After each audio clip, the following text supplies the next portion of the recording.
Assalamualaikum warahmatullahi wabarakatuh. Perkenalkan, kami dari kelompok 3 yang beranggotakan saya sendiri, Ainul Razharmila, Aulia Firdausia, Nur Fadillah, Sitna Aisyausiah, dan Kristina Rilale yang akan menjelaskan tentang bagaimana pemeriksaan HDL kolesterol. Sebelum masuk ke pemeriksaannya, perlu kita ketahui apa itu HDL kolesterol. HDL atau High Density Lipoprotein adalah lipoprotein berdensitas tinggi. Lipoprotein terbentuk dari protein dan lemak. HDL dikenal sebagai kolesterol baik karena HDL membawa kolesterol jahat. Lipoprotein berdensitas rendah seperti low density lipoprotein atau LDL, TGA atau trigliserida, dan lemak yang berbahaya dan mengembalikannya ke dalam hati untuk diproses. Tingkat kolesterol baik atau HDL maka akan semakin baik untuk kesehatan.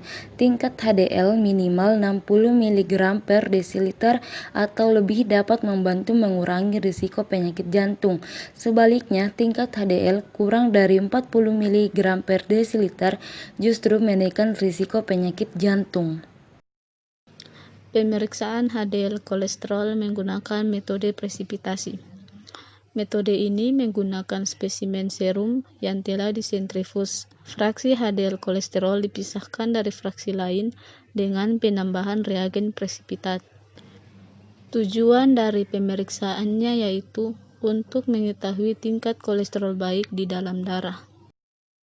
Anti-beta lipoprotein manusia antibodi dalam R1 mengikat lipoprotein selain HDL. Kompleks antigen antibodi membentuk blok enzim reaksi dengan semua lipoprotein kecuali HDL ketika ditambahkan R2. Hidrogen peroksida yang dihasilkan oleh reaksi enzim dengan HDL menghasilkan warna biru kompleks berdasarkan oksidatif 34 kondensasi dari kromogen. Konsentrasi kompleks berwarna biru sebanding dengan konsentrasi HDL.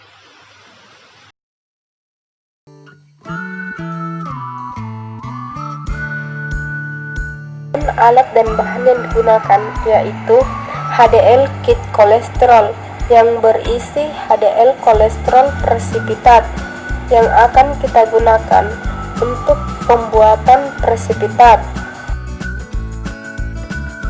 Lalu ada reagen standar.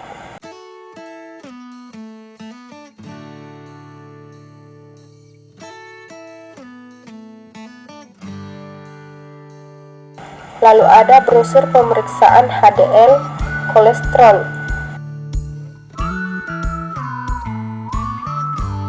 Kemudian ada mikropipet dengan volume 100 sampai 1000 mikron. Lalu ada juga mikropipet nomor volume 60 sampai 100 mikron.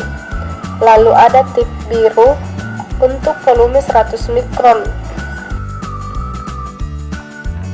Lalu ada tisu, lalu ada tabung reaksi, ada sampel serum dan kolesterol, reagen, dan yang terakhir ada stopwatch.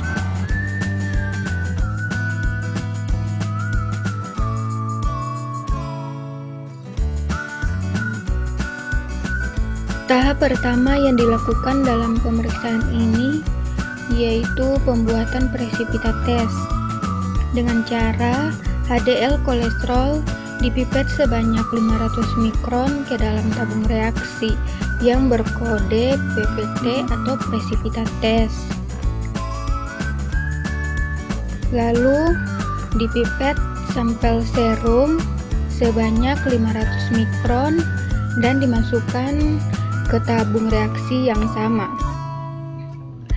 Setelah itu, tabung reaksi dihomogenkan agar kedua presipitat ini tercampur dengan baik dan agar reaksi enzimatis bekerja secara optimal.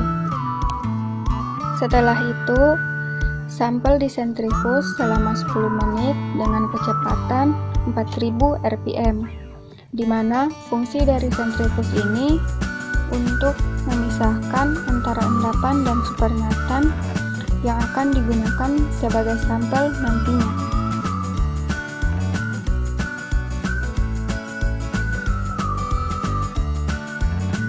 Setelah disentrifuge, kemudian sampel dipisahkan antara supernatan dan endapannya, di mana supernatannya yang akan digunakan sebagai sampel pemeriksaan.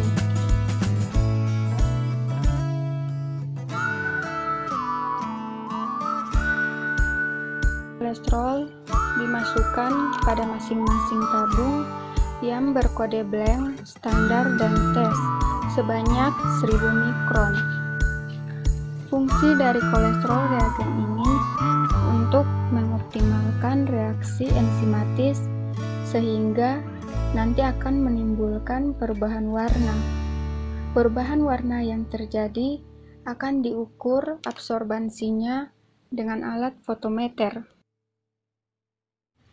Setelah itu, dimasukkan reagen standar sebanyak 50 mikron pada tabung yang berkode standar, lalu dihomogenkan. Reagen standar adalah suatu zat yang sudah diketahui konsentrasi dari zatnya. Kemudian, sampel serum hasil dari preparasi tadi dimasukkan sebanyak 50 mikron ke dalam tabung reaksi yang berkode tes. Setelah itu dihomogenkan dan diinkubasi selama 5 menit pada suhu 37 derajat Celcius.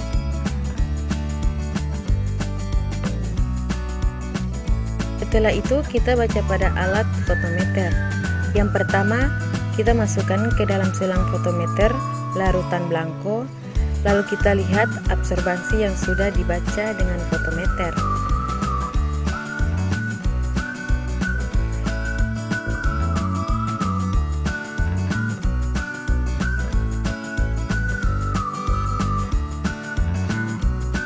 Yang kedua adalah reagen standar. Ya, kita masukkan ke dalam selang fotometer, lalu kita lihat pada alat fotometer tersebut dan akan terlihat absorbansinya. Lalu kita masukkan sampel tes ke dalam selang fotometer dan fotometer akan menghasilkan angka dihitung secara analitik oleh fotometer dan akan menemukan nilai HDL, di mana di sini nilai HDL-nya adalah 32,54 mg per desiliter.